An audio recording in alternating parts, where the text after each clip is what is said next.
Did you know that Emma Stone actually agreed to shave her head for Begonia, but only on one condition? When playing this type of character, some actors would wear a bald cap, but Emma Stone elected to shave her head every 3 days as long as she could shave the head of the director as well. I would say maybe like a year ago I said, we're going to have to shave your head too, so that we're in solidarity. And he was like, okay.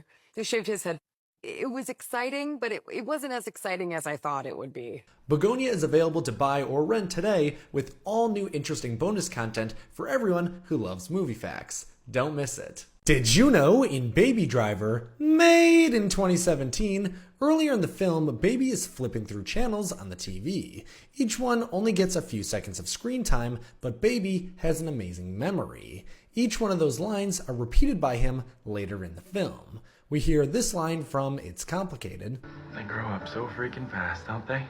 Baby then repeats this to the teller at the post office. They grow up so freaking fast, don't they? The next line comes from Fight Club.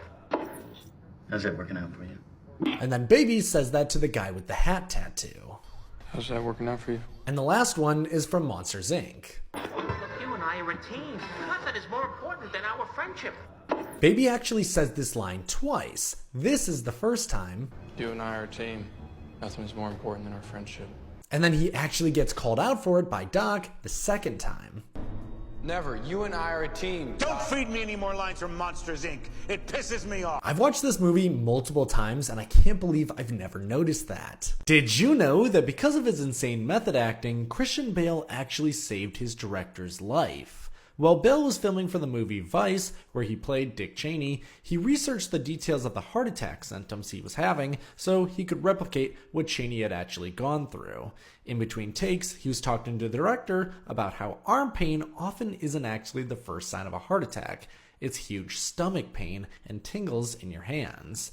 After filming wrapped, the director had started working out to lose some weight. On his third workout, he said that his hands got tingly and he suddenly had a huge pain in his stomach. That's when he remembered what Bale told him about the first signs of a heart attack. Because of this, he didn't dismiss the pain, immediately got an ambulance and was rushed to the hospital. The doctor said that because he caught it so quick that he had no permanent damage to his heart, but he did have a heart attack. He credits Christian as the person who saved his life because of that conversation.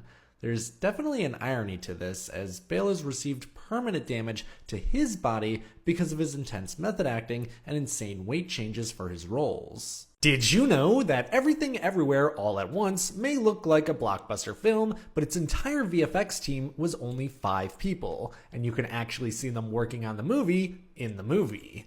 The Daniels, who wrote and directed the film, wanted each universe to feel unique without relying on large-scale digital effects. Every visual was handled by a small group working from their own laptops. Most of them were self-taught and learned techniques as they went, building the movie shot by shot.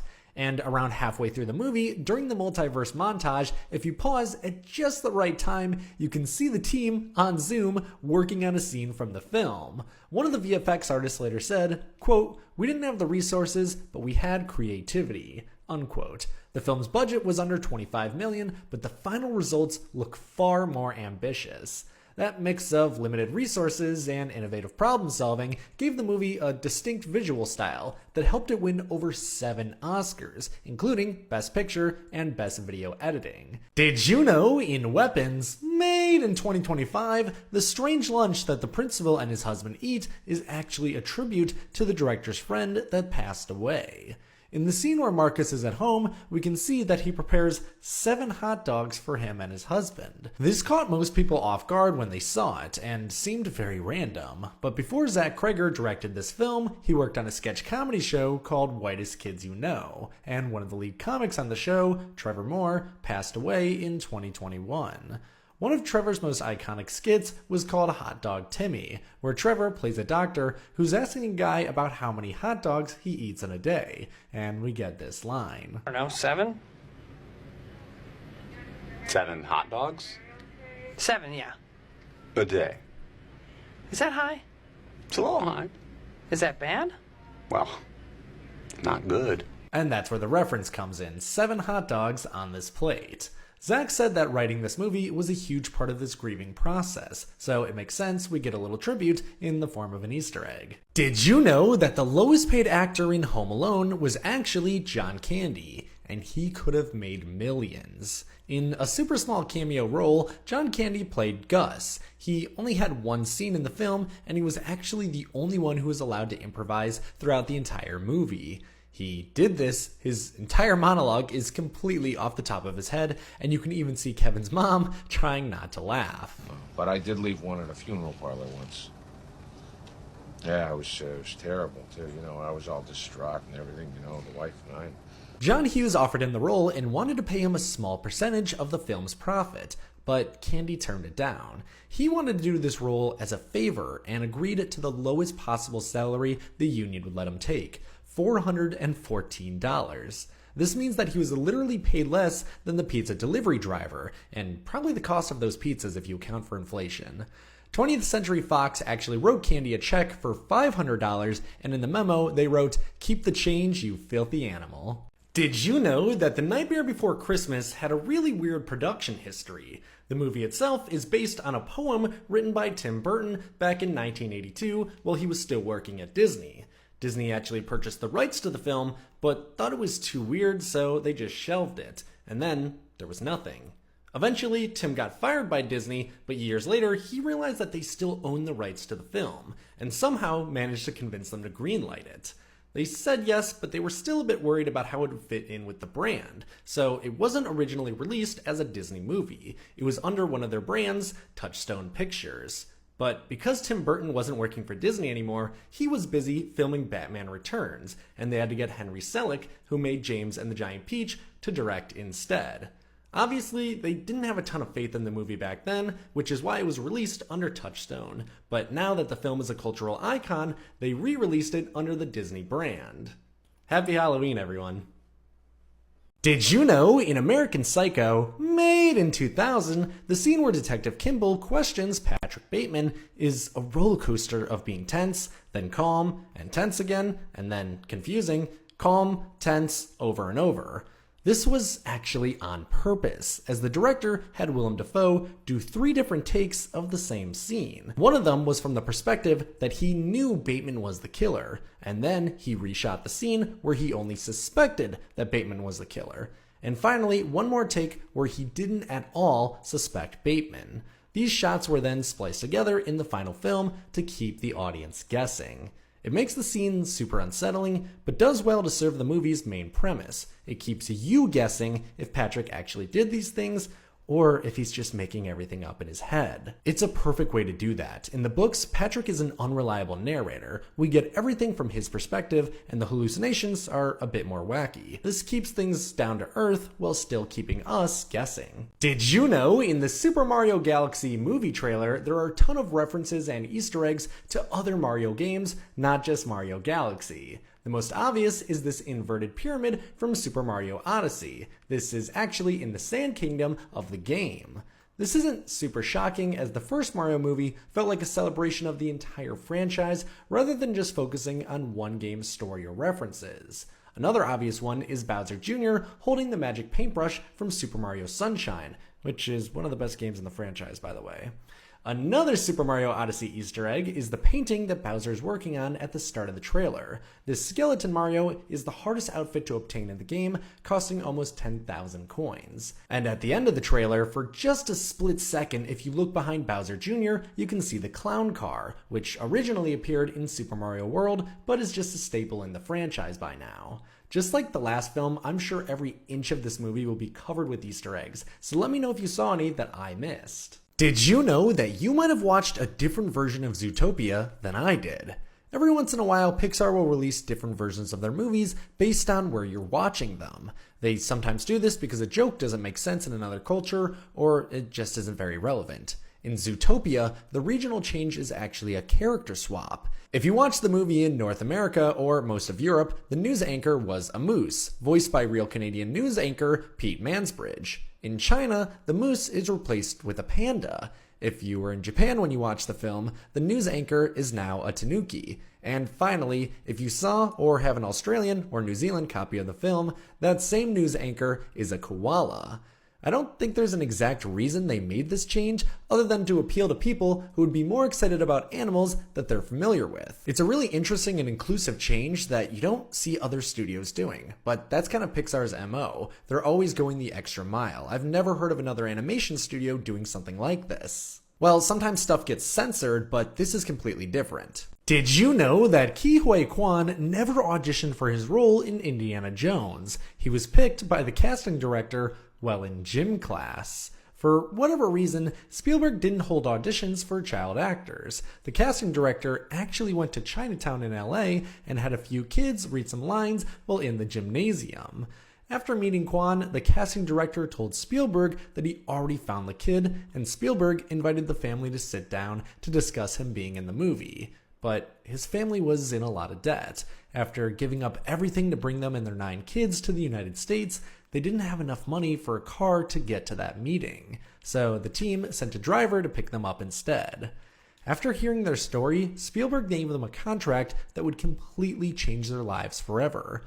Quan didn't have an agent, was fresh to the country, and couldn't afford a lawyer to protect him, but he didn't have to. He was given a lucrative salary along with profit participation, which means he got a percentage of the movie's profits.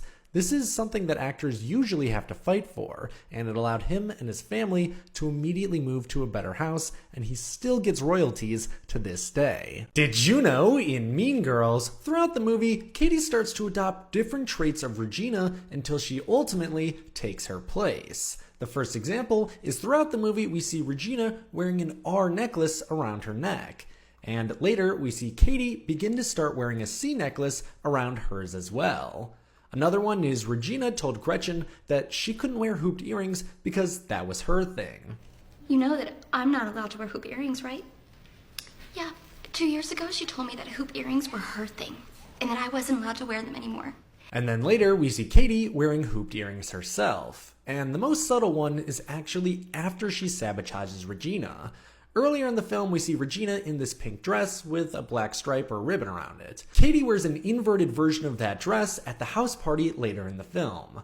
I know this isn't a hot take or anything, but this movie still doesn't get the respect it deserves. It's such a well-crafted film, especially in the details department. Did you know that the most important moment in Pixar's history was a random lunch break before they had even released their first film? In 1994, just 1 year before Pixar would release Toy Story, 4 of the Pixar leading staff went out to Hidden City Cafe in California to get lunch and brainstorm the future of the company. If Toy Story flopped, none of this would really matter, but they had hopes for the film and were already looking towards the future. At the lunch, John Lasseter, Andrew Stanton, Pete Docter, and Joe Ranft tossed a few ideas back and forth while scribbling on some napkins. They came up with the basis for A Bug's Life, Monsters, Inc., Finding Nemo, and WALL-E. Each one of those films obviously went on to become critical and commercial successes, along with each of them winning an Oscar. Again, this is before Toy Story was even released. This is, without a doubt, the most important meal in the history of Pixar, if not all animated cinema. Between the 4 films they brainstormed, they earned $2.4 billion at the box office. Did you know that The Wizard of Oz lied to you? One of the most iconic shots in all of film history is Dorothy going from her Kansas home to the colorful world of Oz. But there's a lot at play here behind the scenes that trick you into thinking the shot is more of a transformation than it is. It looks like the camera somehow goes from filming the scene in sepia to full Technicolor, but that isn't true. The entire scene is actually in Technicolor, and they had to do a few things to fake it. The first being that they painted the entire house this reddish brown to give the idea that they were filming with cameras that couldn't capture color. If you were to be on set and walk into the house, it would look exactly how it does in the scene. So that explains the house, but what about Dorothy? Well, that's where the real lie comes in. That's not Dorothy. Dorothy was played by Judy Garland. This woman is actually her stunt double. They used makeup, tinted lighting, and painted her clothes the same reddish-brown color to create the illusion of the camera limitations. She backs out of the frame, and when she opens the door, the real Dorothy, wearing normal clothes, walks out. This was so ahead of its time and is an amazing example of crazy practical effects. Did you know in Mission Impossible Fallout, when Tom Cruise jumps from one rooftop to another in London, he actually broke his ankle during the stunt, and you can actually see it happen in the movie. In the scene right here, Cruise launches himself across the gap, slams into the side of the building, and pulls himself up before limping out of frame. But that limp isn't acting. His ankle actually snapped on impact. The director of the film later revealed that everyone on set immediately knew that something was wrong, but Cruise insisted on finishing the take. After that shot, production had to shut down for 6 weeks while he recovered, and it cost the studio millions of dollars. But Cruise came back, determined to finish the stunt without using a double. So when filming resumed, he completed the chase scene exactly as planned. This wasn't a rare incident for him either. Cruise has hung off airplanes, climbed tall buildings, and done zero-gravity barrel rolls for real. But this is one of the few times a serious injury made it into the final cut of a blockbuster, showing just how far Tom Cruise is willing to push himself to make the action feel real.